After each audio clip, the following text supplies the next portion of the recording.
video is coming to you live from my linguistics hammock.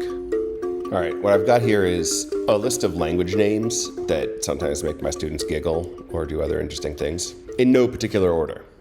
Menominee.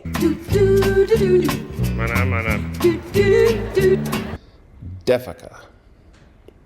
Lesbian. Beer whore. Who.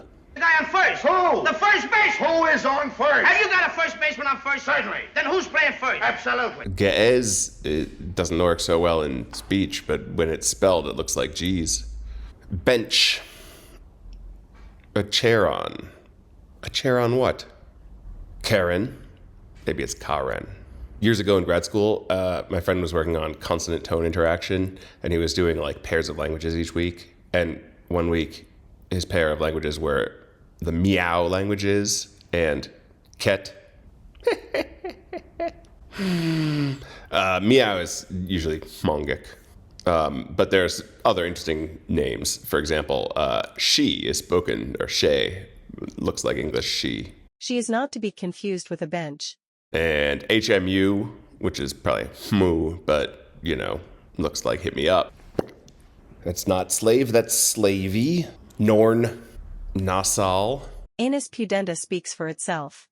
Winnebago, though I understand the preferred nomenclature is Ho-Chunk, which just sounds even more stereotypical. Mbaka isn't a funny name per se, but don't confuse it with Mbaka, which is another language that just has the same name. There's also, of course, Kickapoo, Swampy, which is a kind of Cree. Moose also is a kind of Cree.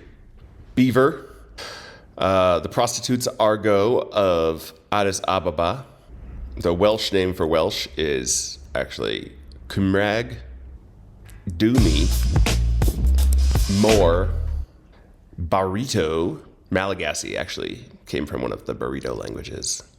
The linguist Martin Haspelmath wrote a paper a couple years back that made a plea for languages to have names that are pronounceable in English, which is just... Look, Matthew Dreyer did a response that's pretty good. I'll link both of them. One of my students the other day suggested that we start using the word clapback for these kinds of reply articles, and I'm here for that. Basically, yeah, the thing involves inconsistent principles and inconsistently following them, which is not, you know, surprising. I mean, Haspelmath wants language names to be easy for him as a European studying many languages from around the world to easily differentiate in writing in his own files and records and notes and literature. He doesn't particularly care what the people actually call them. Haspelmath's proposal also seems especially dumb to me as someone who works on Khoisan languages. Like, there's a lot of languages with names that are basically some kind of click followed by some kind of vowel, usually a back vowel, because clicks tend to co-occur with back vowels, particularly the more exotic types of clicks. We can't even agree on how to spell clicks in the first place. So you find like Hui, you can spell two different ways. That's the name of a language family. Like all of the languages in this family have the same kind of naming issue. A lot of these spelling systems also spell clicks with symbols that search things don't recognize as letters, so they don't get alphabetized right. So if you want these to be pronounceable in English, you basically just need to make up shit. It's a problem. There's a language, Hu, which is actually a big group of languages, and which is spelled various different ways. Some of those languages have more specific names, like Ju is one of the Hu languages, Jupansi.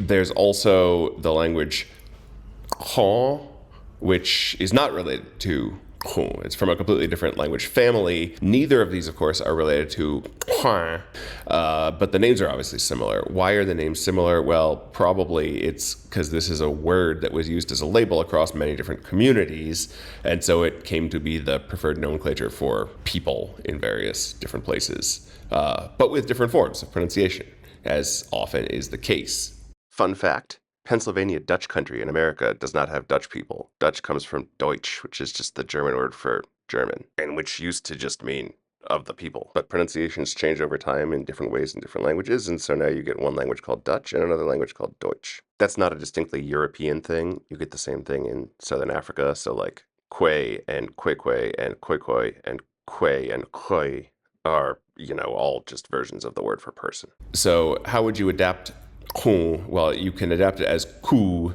and you can adapt khon also as ku, and then you'll be thinking that they are the same language when they are not. This is also going to make it tricky to distinguish both of those from ngu. A lot of Salishan languages have really cool names that often are a little hilarious to students just because of how they're written and how they're pronounced. So like, I think Bella Kula is one of the names that's used, but then it's actually called, I have to look it up. New Hulk.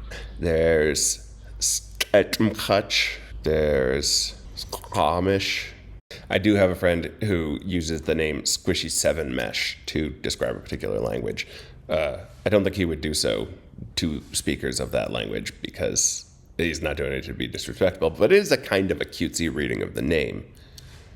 Is this consistent with Haspelmouth's principles? I don't fucking know. I don't think it matters. I think I would say that in general, it's problematic to assign a label to any language. Like what you're labeling is often a complicated code that has its own internal structure.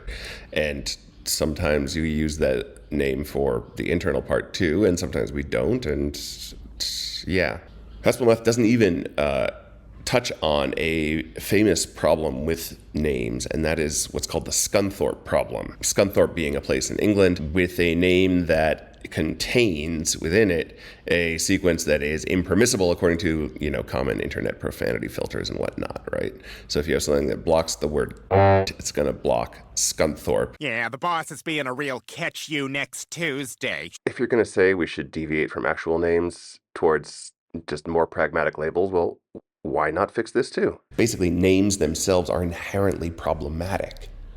Like, you want names to do all of these characteristics, but you also want them to already be in use, and you can't have it both ways. Like, the label can't actually be the thing. It can only be a pointer to the thing. It seems to me like a case where the world could do well to learn from African traditions, in that in a lot of African languages, the way that names work are sort of more specialized, right? You may have different names that you use with different people. The linguist Bonnie Sands once told me a story about working with the Hadzabe in Tanzania and, telling someone about the story of South African linguist Dorothea Bleek. And what often would happen, she said, is among the Hadzabe, you would pick different names for different circumstances. So if you are engaging with a new person that you have no previous relationship for, why would you use the same name that you've used that carries the baggage of all of your other relationships with other people? Completely different purposes. Why not use different names? Just like, authors use pen names, DJs use stage names. Why not? And so she eventually found herself recording data from someone who introduced themselves as Dotia, named after Dorothea Bleek. And it was like, well, this person was going to use essentially their linguistics nom de plume, stage name, whatever, label, handle. Across most of West Africa, you get multiple first names when you're born. Like, there's a special set of names in Ghana for which day of the week you're born on. Here in South Africa, in traditional Xhosa culture, it's normal when a woman gets married that she gets a completely new name. Like, she gets ceremonially renamed. That's also not a uniquely traditional thing. Like, Nelson Mandela's name is not Nelson, it's Khoisan. Different names for different purposes. We already do this for political purposes. Old New York was once New Amsterdam. Why they changed it, I can't say. People just liked it better that way. Istanbul was Constantinople, now it's Istanbul, not Constantinople. Shit, this is a solved problem. The rest of the world just needs to get with the program. Mens kry African time soos in mense is bietjie laat en dan kry mens African time soos in it's time for Africa. This time for Africa.